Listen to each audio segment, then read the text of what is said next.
Sinimulan na ng Supervisory Office for Security and Investigation Agencies ng PNP ang administrative investigation nito sa viral na pagtaboy ng security guard sa batang nagbebenta ng sampagita sa labas ng isang kilalang mall sa EDSA Ortigas.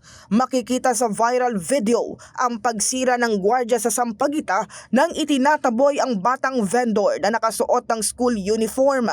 Gayon din ang bahagyang pagsipa sa batang umiiyak at gumaganti naman ng sapok sa gwardya.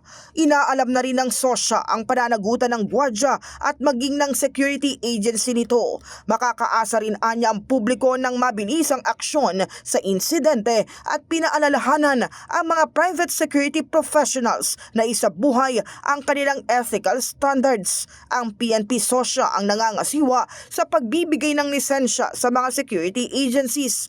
Nauna nang sinibak ng pamunuan ng mall ang gwardya at nakipag-ugnayan na rin sa security agency nito para sa pagsasagawa ng malalimang investigasyon.